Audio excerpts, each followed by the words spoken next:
बहुत समय पहले की बात है। आजमपुर नाम का एक खुशहाल गांव था।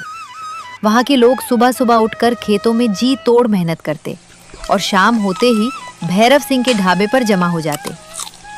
इस ढाबे की सबसे मशहूर चीज थी गर्मा गर्म छोले पूरी, और इसे बनाने वाला कोई और नहीं बल्कि विजय नाम का एक सीधा साधा और गरीब मजदूर था। विजय के हाथों में ऐसा जादू था कि पूरा गांव उसकी बनाई छोले पूरी की तारीफ करते नहीं थकता था। वाह विजय भाई, सच में गजब का स्वाद है तुम्हारे हाथों में। ऐसा लाजवाब स्वाद मैंने आज तक कहीं नहीं चखा। अरे भाई, ये तो कुछ भी नहीं, ये तो सिर्फ मेरे हाथों का स्वाद है। जिस दिन आप लोग मेरी पत्नी कोमल के हाथों का खाना खाओगे, उस दिन तो सच में आसमान की सैर करने लगोगे।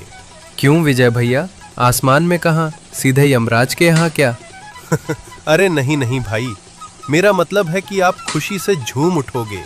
तभी ढाबे का मालिक भैरव सिंह कड़क आवाज में बोलता है, विजय, अपने काम पर ध्यान दो। मैं तुमसे कितनी बार कह चुका हूं कि ग्राहकों से ज्यादा बातें मत किया करो। बातें करने से पैसे नहीं मिलते, काम करने से मिलते हैं। माफ कर दीजिए मालिक, अब से ध्यान रखूंगा। गांव के एक किनारे पर एक छोटा सा घर था जिसमें दो अनाथ बहनें रहती थीं, बड़ी बहन ज्योति और छोटी बहन कोमल।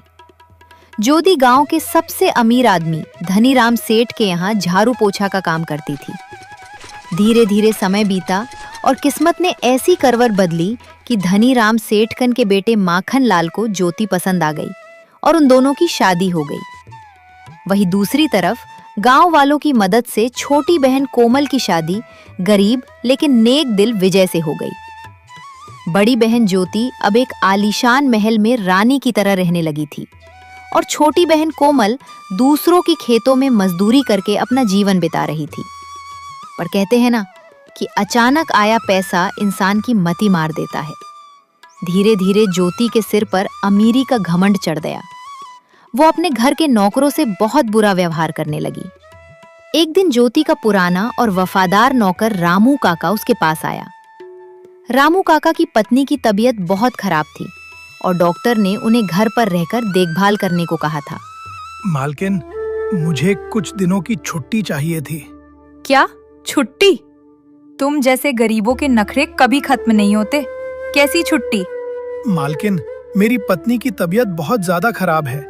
घर में उसकी देख रेख करने वाला कोई नहीं है, इसलिए मुझे जाना होगा। देखो रामू, मेरे यहाँ काम करना है तो ढंग से करो, बकवास मत करो। मेरे यहाँ छुट्टी जैसी कोई चीज नहीं है। छुट्टी का सीधा सा मतलब है काम से हमेशा के लिए निकल जाना। जिस दिन मैं तुम्हें काम से निकाल दूंगी, उस दिन तुम्हारी परमानेंट छुट्टी हो जाएगी। अब बोलो, काम छोड़ना है क्या? मालकिन, कुछ तो मेरी उम्र का लिहाज करो। अगर आपकी यही मर्जी है तो ठीक है, मैं काम छोड़ रहा हूँ। आप बस मेरे पिछले काम के पैसे दे दीजिए। कैसे पैसे?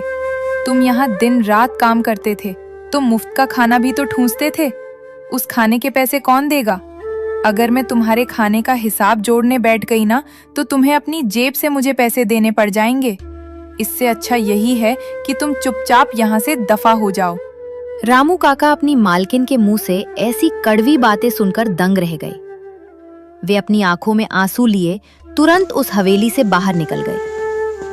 रामू काका दुखी मन से अपने घर लौट रहे थे कि रास्ते में उन्हें कोमल मिल गई।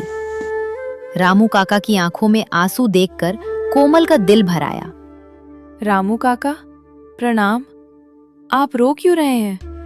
क्या बात हो गई? और मेरी बड़ी बहन ज्योति दीदी कैसी हैं? बेटा कोमल, मैं क्या बताऊं, मेरी पत्नी बीमार थी। मैंने बस कुछ दिन की छुट्टी मांगी थी, लेकिन तुम्हारी बहन ज्योति को पैसों का ऐसा घमंड चढ़ गया है कि उसने मुझे नौकरी से भी निकाल दिया और मेरे हक के पैसे भी नहीं दिए। नहीं काका, ऐसा नहीं हो सकता।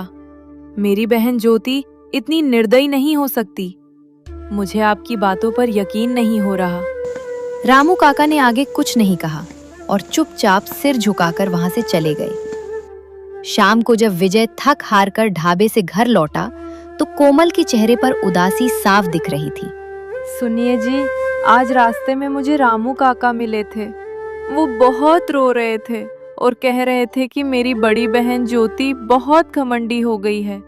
उसने काका को बिना पैसों के नौकरी से निकाल दिया। कोमल, अक्सर लोग पैसे के लालच और चकाचौंध में आकर अपनों को और अपनी इंसानियत को भूल जाते हैं। घमंड इंसान से कुछ भी करवा सकता है। खैर, हम इसमें क्या कर सकते हैं? मैं आज बहुत थक गया हूँ, मुझे बहुत नींद आ रही है। जी ठीक है, आप सो जाइए। अगली सुबह धनीराम सेठ की हवेली में ज्योति का पति माखन लाल उसके पास आता है।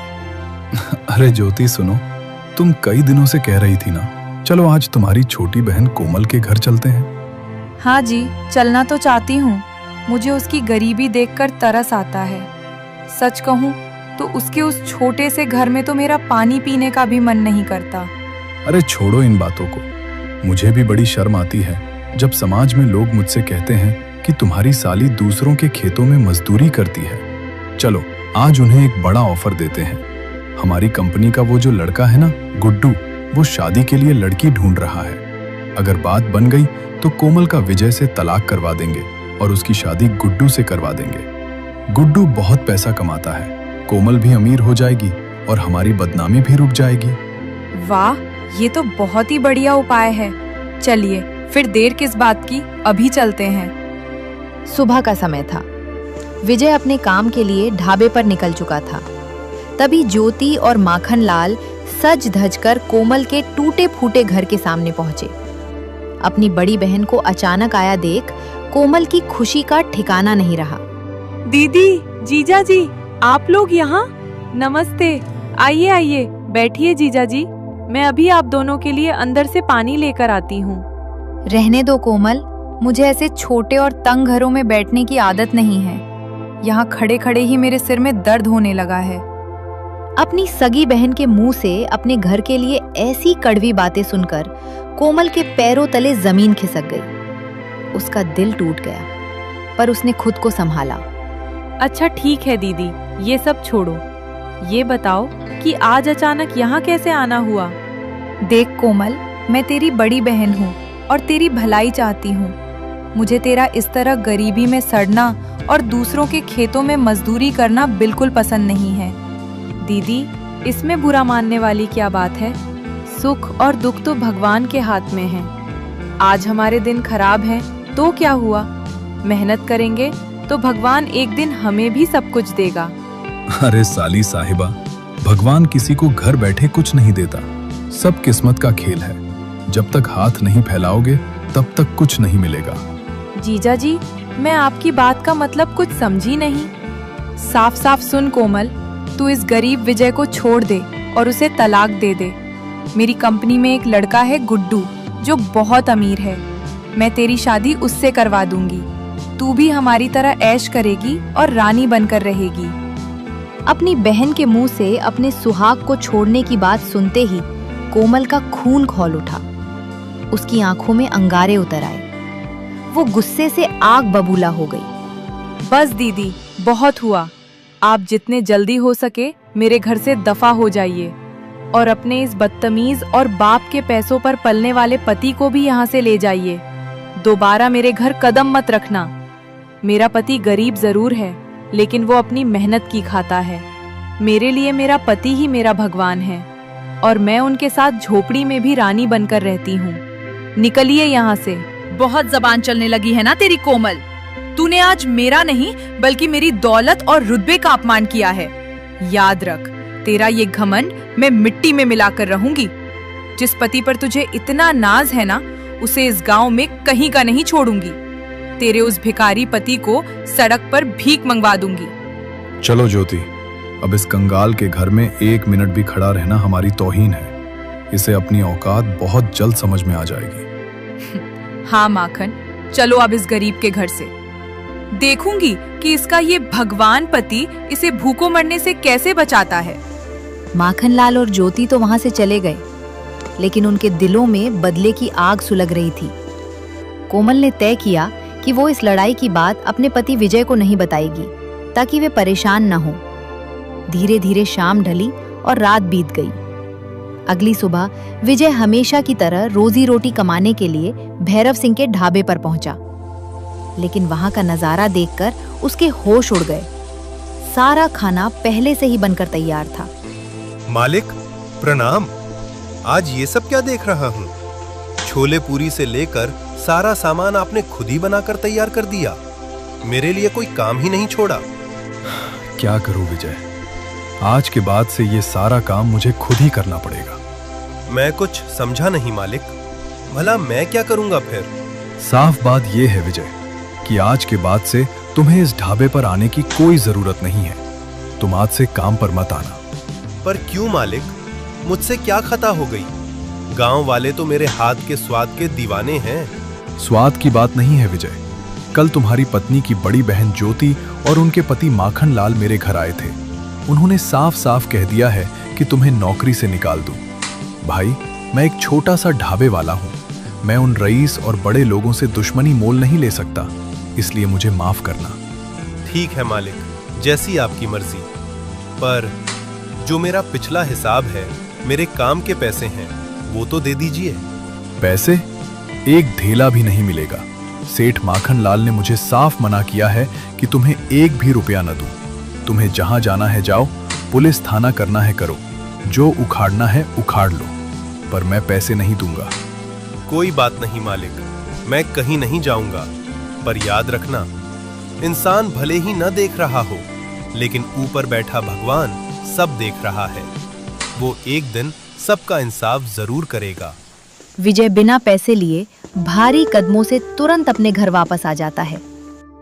सुबह सुबह अपने पति को इस तरह अचानक घर लौटा देख कोमल घबरा जाती है। क्या हुआ जी? आप इतनी जल्दी घर क्यों वापस आ गए? सब ठीक तो है ना?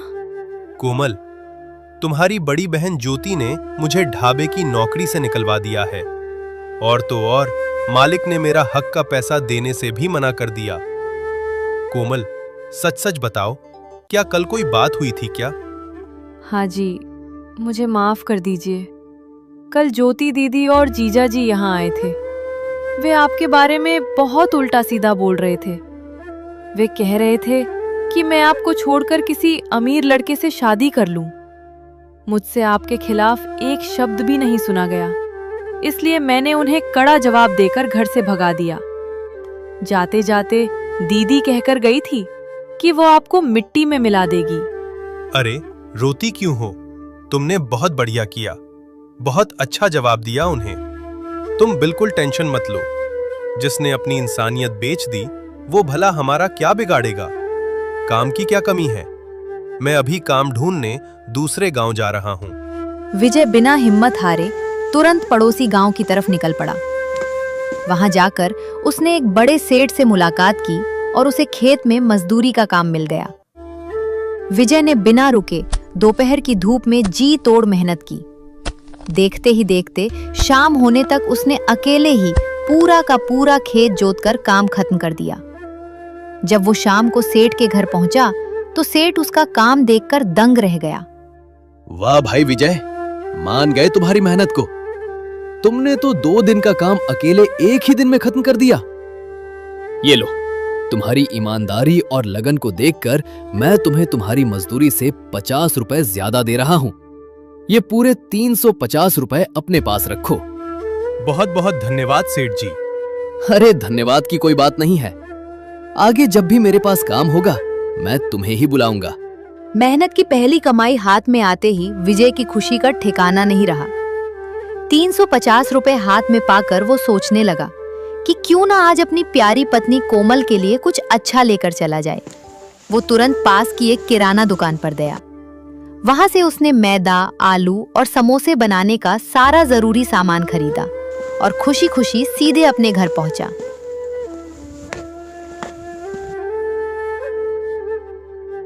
ये लो कोमल, आज तुम अपने हाथों से गर्मा गर्म समोसे बनाओगी। आज मैं तुम्हारे हाथ का स्वाद चखना चाहता हूँ। तुम बनाओगी ना? हाँ जी, क्यों नहीं। आप थक कर आए हैं, आराम से बैठिए। मैं अभी रसोई में जाती हूँ और आपके लिए एकदम बढ़िया कुरकुरे समोसे तलकर लेकर आती हूँ। कोमल रसोई में जाती है और पूरे दिल से अपने पति के लिए समोसे बनाने की तैयारी में जुट जाती है। वो आलू उबालती है, उसमें बढ़िया मसाले मिलाती है, मैदा गूंथती है और देखते ही देखते थोड़ी देर में गर्मा गर्म खस्ता समोसे बनाकर तैयार कर लेती है। कोमल बड़े प्यार से प्लेट सजाकर अपने पति विजय के सामने लाकर रखती है। वाह कोमल, क्या स्वाद है। सच में ऐसा लाजवाब समोसा मैंने अपनी पूरी जिंदगी में कभी नहीं खाया। मैं खुद एक बावर्ची हूं, सालों से ढाबे पर खाना बना रहा हूं, पर ऐसा स्वाद तो मैं भी नहीं ला सकता। भाग्यवान, तुम्हारे हाथों में तो साक्षात जादू है, जादू। अरे जी, अब ज्यादा तारीफ मत करो मेरी। अरे मैं सच कह रहा हूं कोमल, बिल्कुल झूठ नहीं बोल रहा। अगर हम इस समोसे की एक दुकान खोल देना तो सोचो वो कितनी तगड़ी चलेगी। लोग उंगलियां चाटते रह जाएंगे। हाँ, आइडिया तो आपका बहुत बढ़िया है, पर दुकान के लिए पैसे कहाँ से आएंगे? दुकान नहीं कोमल, क्यों ना हम कल से ही गांव के चौराहे पर एक नया ठेला लगा दें। हम दोनों मिलकर समोसे बेचेंगे। तुम घर पर समोसे तैयार करना और मैं ठेले पर ले जाकर उन्हें गर्मा गर्म तलूंगा और बेचूंगा। ठीक है जी, जैसा आप कहें। आप बस शाम को सारा सामान ले आना। कल सुबह होते ही मैं सब कुछ तैयार रखूंगी। फिर हम दोनों मिलकर समोसे बेचने चलेंगे। विजय बिना एक पल गवाए सीधा किराना दुकान और बाजार की तरफ निकल जाता है। मेहनत की कमाई के जो पैसे बचे थे, विजय उनसे समोसे का और भी बहुत सारा सामान खरीदता है। इसके बाद वो अपनी जमा पूंजी और हिम्मत बटोरकर एक नया हाथ ठेला खरीदता है और अपने घर आता है। अगली सुबह होते ही कोमल पूरे उत्साह के साथ समोसे बनाने की तैयारी में जुट गई। देखते ही देखते थोड़ी देर में उसने ढेर सारे समोसे बनाकर तैयार कर दिए। इसके बाद विजय और कोमल दोनों मिलकर अपने नए ठेले को लेकर गांव के चौराहे के किनारे पहुंच गए और वहां उन्होंने अपना ठेला लगा दिया। ठेला लगे अभी थोड़ा ही समय हुआ था कि गर्मा गर्म समोसे और कोमल के हाथों से बनी तीखी चटपटी हरी चटनी की महक पूरे गांव में फैलने लगी। महक इतनी लाजवाब थी कि लोग खिंचे चले आने लगे। सबसे पहले दो औरतें उस ठेले पर आईं।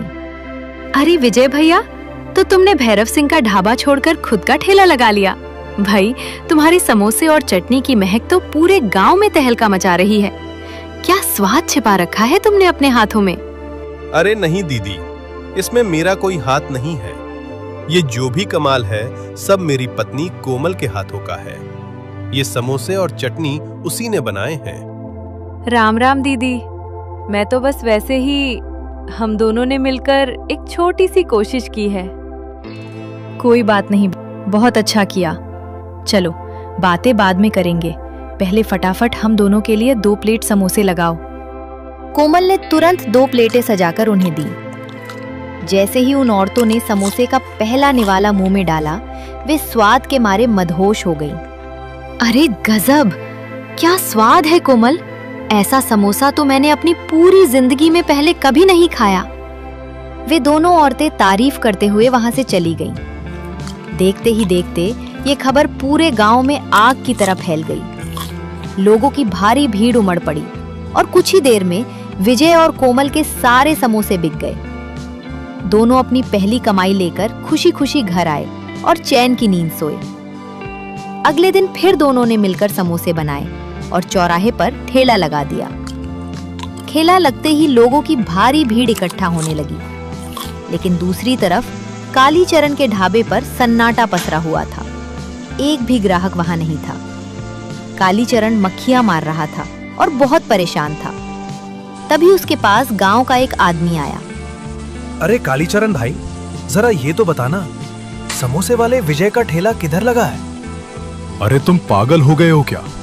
इस पूरे आजमपुर गांव में मेरे ढाबे के अलावा कोई ठेला वेला नहीं चलता। जो खाना है यहीं खाओ। अरे भाई, मैं उस विजय की बात कर रहा हूँ जो पहले तुम्हारे यहाँ काम करता था। उसने गांव के किनारे समोसे का ठेला लगाया है। उसके समोसे में ऐसा स्वाद है कि कुछ कहने को नहीं। पूरा गांव वहीं टूट पड़ा है। क्या विजय ने ठेला लगा लिया? हाँ भाई, इसका मतलब सारे गांव वाले वहीं गए हैं। मैं भी वहीं जा रहा हूं। ये सुनते ही कालीचरण के पैरों तले जमीन खिसक गई। वो गुस्से और घबराहट में दौड़ता भागता हुआ सीधा धनीराम सेठ की हवेली पहुंचा और ज्योति से शिकायत करने लगा। मालकिन, अनर्थ हो गया। आप तो यहाँ आराम कर रही हैं, लेकिन वहां विजय को ढाबे से निकालने का कोई फायदा नहीं हुआ। उसने तो गांव में अपना खुद का समोसे का ठेला खोल लिया है। उसके चक्कर में मेरा ढाबा बर्बाद हो गया। एक भी ग्राहक नहीं आ रहा। अब आप ही बताइए, मेरा गुजर बसर कैसे चलेगा? ठीक है, कोई बात नहीं। जो भी तुम्हारा नुकसान हुआ है उसके पैसे मैं अपनी जेब से दे दूंगी। तुम अभी यहाँ से जाओ, मेरा दिमाग पहले ही सही नहीं है। कालीचरण पैसे की बात सुनकर तुरंत वहां से चला गया।